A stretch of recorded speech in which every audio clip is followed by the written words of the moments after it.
ये हमारा अब चौथा पार्ट है बाल विकास का। मनोसामाजिक विकास का सिद्धांत। प्रवर्तक हैं इसके एरिक्सन। एरिक्सन नव फ्रायडवादी मनोवैज्ञानिक माने जाते हैं जो वे फ्रायड के सिद्धांत का काफ़ी सीमा तक समर्थन करते हैं, लेकिन इन्होंने फ्रायड की तरह कामुकता को महत्वपूर्ण नहीं माना है।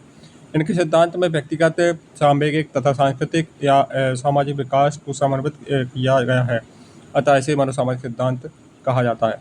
इस सिद्धांत को कुछ मनोवैज्ञानिकों ने जीवन अवधि विकास का सिद्धांत भी कहा है। एरिक्सन ने अपनी प्रसिद्ध कृति चाइल्डहुड एंड सोसाइटी 1963 में यह स्पष्ट किया है कि मनुष्य केवल जैविक और मानसिक प्राणी ही नहीं है, बल्कि वह एक सामाजिक प्राणी भी है। एरिक्सन ने इस सिद्धांत में पूरे जीवन अवधि को 8 विभिन्न अवस्थाओं में बांटा है। नंबर 1, विश्वास बनाम अविश्वास, यानी शैशवावस्था, जन्म से 18 माह और 1.5 वर्ष तक। बच्चों को अपने माता पिता को देखकर उचित स्नेह व प्रेम मिलता है जो उनमें विश्वास का भाव विकसित करता है, तथा जब माता पिता बच्चों को रोते बिलखते या चिल्लाते छोड़ जाते हैं तो उनमें अविश्वास की भावना विकसित हो जाती है। दूसरा पॉइंट है स्वतंत्रता बनाम लज्जाशीलता तथा शक, आत्मनिर्भरता बनाम लज्जा। प्रारंभिक बाल्यावस्था 1.5 वर्ष से 3 वर्ष तक। इस अवस्था में बालक अपने आप भोजन करना, कपड़े पहनना इत्यादि पर दूसरों पर निर्भर रहना नहीं चाहते हैं, वह स्वतंत्र रूप से कार्य करना चाहते हैं। दूसरी तरफ वह बहुत सख्त माता पिता बच्चों को साधारण कार्य करने पर भी डांटते हैं तथा उनकी क्षमता पर शक करते हैं, जिसके कारण बच्चे अपने अंदर लज्जा अनुभव करते हैं। तीसरा है पहल शक्ति बनाम दूषित, 3 से 5 वर्ष तक। यह बच्चों का प्राक स्कूली वर्ष होता है तथा ये अवधि बालक की पूर्व आरंभिक बाल्यावस्था की होती है। माता पिता बच्चों को जिंदगी के सभी क्षेत्रों में नए खोज करने की प्रेरणा देते हैं तो इसे पहल की संज्ञा देते हैं, और जब माता पिता पहल करने पर उनकी आलोचना दंड देते हैं तो बच्चों में दोष भाव उत्पन्न होता है। चौथा है परिश्रम बनाम हीनता, उद्यमिता बनाम हीन भावना, 6 से 12 वर्ष तक।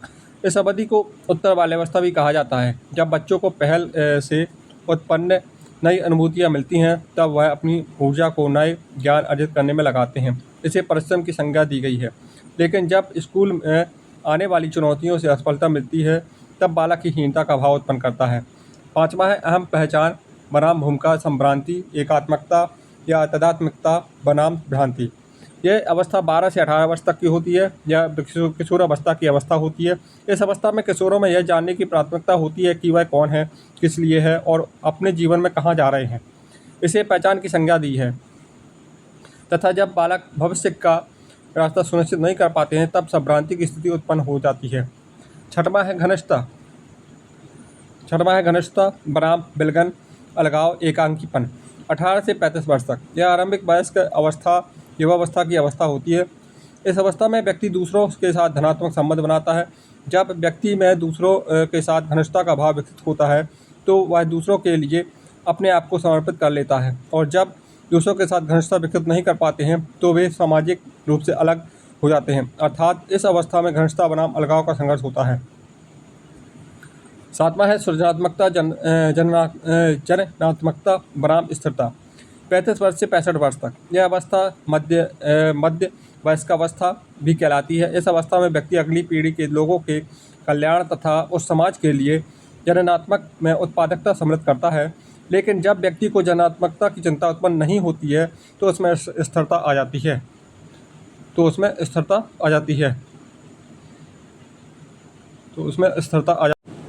अगला है 8वां अहम संपूर्णता बनाम नितारस्य, संपूर्णता बनाम हताशा, 65 वर्ष के बाद। इस अवस्था में 65 वर्ष के बाद से प्रारंभ होकर मृत्यु तक की अवधि सम्मिलित होती है। इसे बुढ़ापा की अवस्था कहा जाता है। इस अवस्था में व्यक्ति अपने पहले के समय को याद करता है कि उसने सभी अवस्थाओं की जिम्मेदारी धनात्मक रूप से पूर्ण की है या नहीं।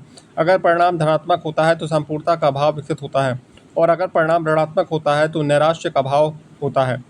अगला है सामाजिकरण के साधन, परिवार। इसे सामाजिक गुणों का पालक कहा जाता है। यह सामाजिकरण में बहुत महत्वपूर्ण भूमिका निभाता है। दूसरा पॉइंट है विद्यालय। विद्यालय सामाजिकरण का सक्रिय एवं अनौपचारिक साधन है। तीसरा है समाज। समाज का सामाजिकरण के रूप में महत्वपूर्ण स्थान है। मनुष्य एक सामाजिक प्राणी होता है। चौथा पॉइंट है राज्य। राज्य का महत्वपूर्ण कार्य नागरिकता का प्रशिक्षण प्रदान करना है। पाँचवा है खेल व मित्र। यह भी सामाजिकरण की प्रक्रिया में महत्वपूर्ण प्रभाव डालते हैं। छठवां है समुदाय। समुदाय वह है जिसमें व्यक्ति रहता है, जैसा समुदाय होगा वैसा ही व्यक्ति का सामाजिकरण का विकास होगा। अगला है बालक के संवेगात्मक विकास। संवेग को अंग्रेजी में इमोशन कहते हैं। इस शब्द की उत्पत्ति लैटिन भाषा के इमोवेयर से हुई है, जिसका अर्थ है उत्तेजित होना। इस प्रकार संवेग को व्यक्ति की उत्तेजित दशा कहते हैं। मनुष्य अपनी नियमित जिंदगी में सुख, दुख, भय, क्रोध, प्रेम, ईर्ष्या, घृणा आदि का अनुभव करता है। वह ऐसा व्यवहार किसी उत्तेजनावश करता है। यह अवस्था संवेग कहलाती है।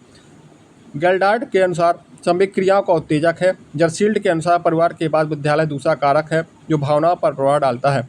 J.S. रॉस के अनुसार संवेग चेतना की अवस्था है जिसमें भावात्मक तत्व की प्रधानता होती है। गेट्स के अनुसार संवेग का आशय क्रोध, आनंद, भय, प्रेम और व्यक्ति की अन्य उत्तेजित अवस्थाओं की घटनाओं से है। स्पिटेज के अनुसार संवेग जन्म से विद्यमान नहीं होते हैं। मानव व्यक्तित्व के किसी भी अंग के समान उनका विकास होता है।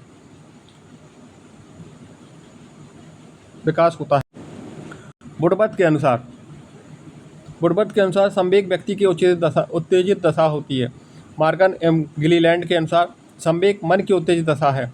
शिशु एवं उनके माता पिता पालनकर्ता के बीच स्नेह का जो सांवेगिक बंधन विकसित होता है उसे आसक्ति कहते हैं। उदाहरण, जब हम भयभीत होते हैं तो हम भय की वस्तु से दूर भाग जाना चाहते हैं। हमारे सारे शरीर में पसीना आ जाता है, हम कांपने लगते हैं, हमारा हृदय जोर से धड़कने लगता है। हमारी इस उत्तेजित दशा का नाम ही संवेग है। इस दशा में व्यक्ति का बाह्य और आंतरिक व्यवहार बदल जाता है। संवेगों के प्रकार। रॉबर्ट प्लुटचिक ने संवेगों के 8 प्रकार बताए हैं। डर, आश्चर्य, घृणा, क्रोध, उम्मीद, खुशी, स्वीकृति, उदासी। जेम्स ड्रेवर ने संवेगों के 2 प्रकार बताए हैं। स्थूल संवेग यानी प्रेम, भय, दुख, क्रोध। दूसरा है सूक्ष्म संवेग। इसमें होता है बौद्धिकता, सौंदर्यमान, नैतिकता। J.S. रॉस ने संवेगों के 3 प्रकार बताए हैं। ज्ञानात्मक, भावात्मक, क्रियात्मक संवेग। सामान्यतः संवेग के 2 प्रकार होते हैं। सकारात्मक संवेग, ये सुखकर होते हैं जैसे प्रेम, हर्ष, आनंद, स्नेह, उल्लास आदि। नकारात्मक संवेग, ये कष्टकर या दुखदायी होते हैं जैसे भय, क्रोध, चिंता, कष्ट, ईर्ष्या आदि। संवेग के तत्व। दैहिक तत्व, इसमें नाड़ी की गति, हृदय की गति, रक्तचाप, श्वसन की गति आदि में परिवर्तन होता है। दूसरा है संज्ञानात्मक तत्व। जब हम किसी उद्दीपक या स्थिति की व्याख्या या प्रत्यक्षण करते हैं और उसे समझते कैसे हैं, यह सब इस संवेग की अनुभूति पर निर्भर करता है। अगला है व्यवहारात्मक तत्व। इसमें हमारे बाहरी व्यवहार जैसे शारीरिक मुद्रा, आवाज़ का कम तेज तथा हमारा हाव भाव आदि आते हैं। मूल प्रवृत्ति के संवेग के संबंध में। संवेग के तुरंत बाद में होने वाली क्रिया ही मूल प्रवृत्ति कहलाती है। अर्थात पहले संवेग तथा बाद में मूल प्रवृत्ति होती है। मूल प्रवृत्ति के जन्मदाता मैकडूगल हैं। मूल प्रवृत्ति के जन्मदाता मैकडूगल हैं। अब है प्रसिद्ध मनोवैज्ञानिक विलियम मैकडूगल एवं गिलफोर्ड ने सर्वाधिक महत्वपूर्ण संवेग भय को बताया है। एक बालक में कुल 14 संवेग बताए गए हैं। संवेग, मूल प्रवृत्ति, संवेग। तो भय का होता है मूल प्रवृत्ति होता है पलायन, वात्सल्य का होता है संतान कामना, आत्महीनता का होता है दैन्य, भूख का होता है भोजनान्वेषण और घृणा का होता है निवृत्ति, आत्माभिमान का होता है आत्मगौरव, आश्चर्य का होता है जिज्ञासा और क्रोध का होता है युयुत्सा, अधिकार का होता है संग्रहण, आमोद का होता है हास्य, कृतिभाव का होता है रचनात्मकता, कामुकता का होता है कामवृत्ति और एकांकीपन का होता है सामुकता, कष्ट करुणा का होता है संवेदना, शरणागति। प्रसिद्ध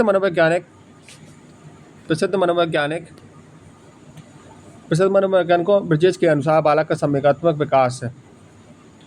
सबसे पहले जन्म के समय उत्तेजना, 3 माह में वो उत्तेजना आनंद कष्ट का अनुभव करता है। 6 माह में उत्तेजना आनंद प्रेम भय घृणा क्रोध करता है। 18 माह में उत्तेजना आनंद कष्ट भय घृणा क्रोध प्रेम और उल्लास ईर्ष्या करता है।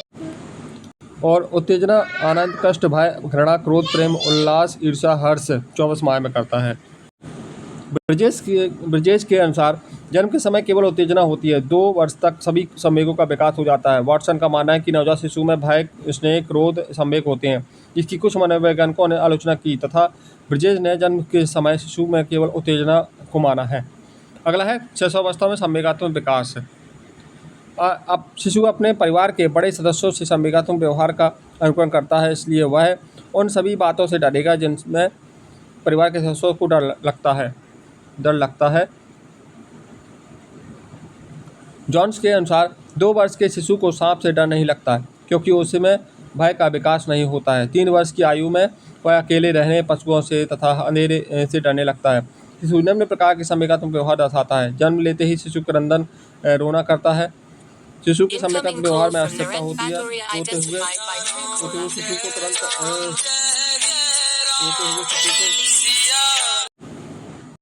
जन्म लेते ही शिशु क्रंदन रोना करता है। शिशु के संवेगत व्यवहार में अस्थिरता होती है। रोते हुए शिशु को तुरंत खिलौना देकर हंसाया जा सकता है। शिशु के संवेग अस्पष्टता से स्पष्टता की ओर बढ़ते हैं। सर्वप्रथम वह रोकर नाराजगी प्रकट करता है। बड़ा होने पर उठकर बात न कर क्रोध कर अप्रसन्नता प्रकट करता है। तीसरे वर्ष में मित्रों के प्रति स्नेह का संवेग विकसित होता है। कठोर दंड व कड़े अनुशासन से शिशु में संवेगों का संतुलन बिगड़ जाता है। अगला है बाल्यावस्था में संवेगात्मक विकास।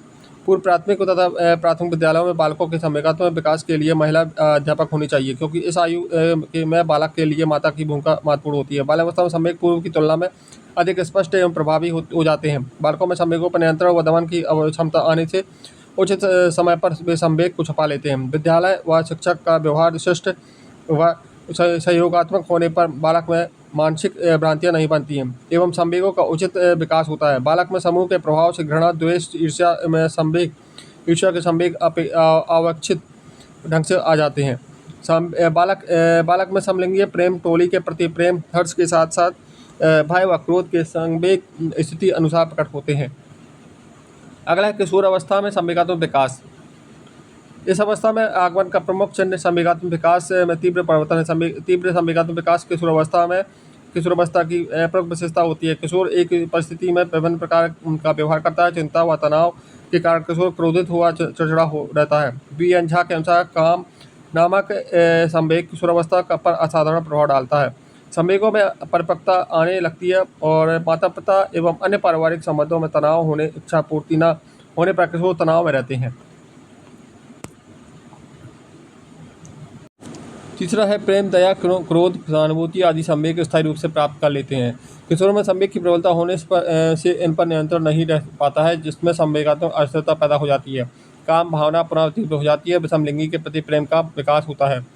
किशोर में शारीरिक कमजोरी, असफलता, बीमारी, आलोचना करने वाले लोगों के कारण भय का तीव्र संवेग पैदा होता है। संवेगात्मक विकास पर प्रभाव।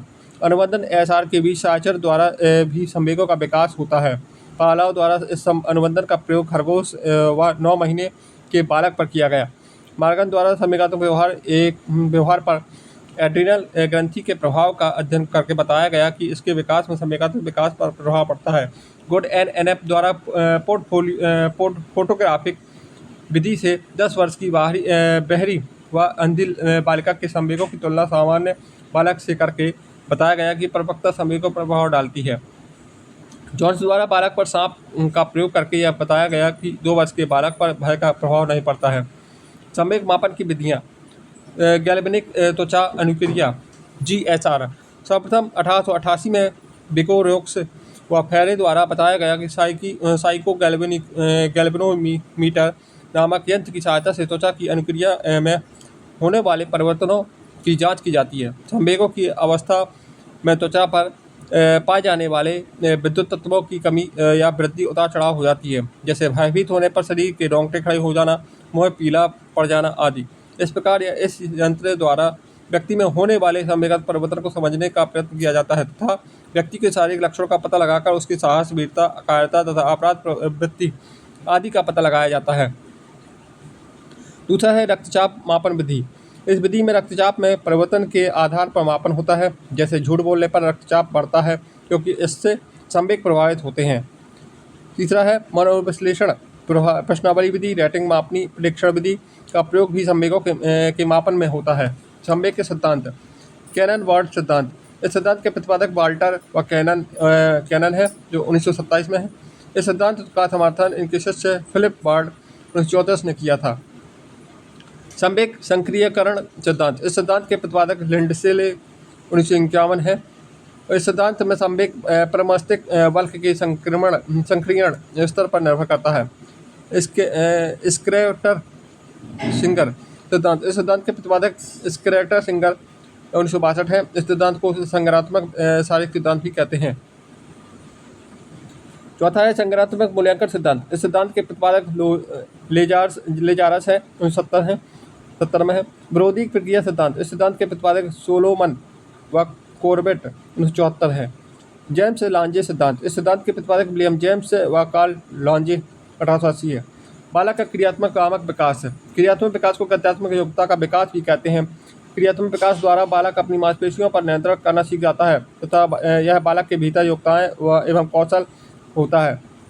क्रियात्मक विकास सामान्य से विशिष्ट की ओर होता है। शिशु का क्रियात्मक विकास गर्भकालीन अवस्था से प्रारंभ हो जाता है। जब गर्भस्थ शिशु माता के गर्भ में हाथ पैरों को हिलाता है। शिशु के जन्म के बाद क्रियात्मक विकास की गति तीव्र हो जाती है। जैसे जैसे उम्र बढ़ती है बच्चे का क्रियात्मक विकास होता चला जाता है। जन्म से लेकर 5 वर्ष की अवस्था तक स्थूल क्रियात्मक कौशल यानी बैठना, उठना, उछलना, चलना, दौड़ना, फेंकना में तीव्रता से विकास होता है। 5 से 6 वर्ष तक बालक दौड़ना, गेंद फेंकना जैसे अनेक क्रियात्मक कौशलों का विकास विकसित करता है। बालक के गत्यात्मक विकास को गामक विकास, गामक कौशल, यांत्रिक विकास, पेशीय कौशल, लोकोमीटर स्किल, डायनेमिक स्किल आदि नामों से जाना जाता है। अगला है गामक या क्रियात्मक कौशलों के प्रकार। स्थूल पेशीय कौशल, स्थूल क्रियात्मक विकास, सकल मोटर कौशल विकास। इसमें संपूर्ण शरीर अथवा बड़ी मांसपेशियां सक्रिय होती हैं। हाथ, पांव, धड़, घुटने आदि पर नियंत्रण तथा समन्वय स्थापित किया जाता है। लुढ़कना, खिसकना, घुटनों के बल चलना, गेंद फेंकना व पकड़ना, सीढ़ियाँ चढ़ना, तैरना, उछलना, कूदना, दौड़ना, बैठना, साइकिल चलाना, नृत्य करना इत्यादि। सूक्ष्म पेशीय कौशल। सूक्ष्म पेशीय कौशल, सूक्ष्म क्रियात्मक विकास और महीन मोटर कौशल विकास। इसमें छोटी मांसपेशियां सक्रिय होती हैं। आँख, कलाई, उंगलियों के विकास इत्यादि पर नियंत्रण व समन्वय स्थापित किया जाता है। जैसे खाना पीना, लिखना, टाइप करना, बालों को कंघा करना, बिल्किंग, सूतलेस बांधना, टाई की गांठ बांधना, सुई की धागा पिरोना, वस्त्र पहनना इत्यादि। गामक कौशलों का परिपक्वता से सकारात्मक संबंध होता है। प्लेटो के अनुसार बच्चे की देखभाल एवं परवरिश जिस प्रकार की जाती है उसी तरह अपने हाथों का प्रयोग करना सीख जाता है। अरस्तु के अनुसार बालक का दायां हाथ होना ईश्वरीय देन है। बालक में क्रियात्मक विकास पहले से के क्षेत्र में होता है और फिर क्रमशः मुख, गर्दन, धड़ व पैरों के क्षेत्र में होता है। इसी वजह से बालक पहले आँखों को घुमाना, सिर को हिलाना, चीज़ों को हाथ से पकड़ना तथा अंत में खड़ा होकर चलना सीख जाता है।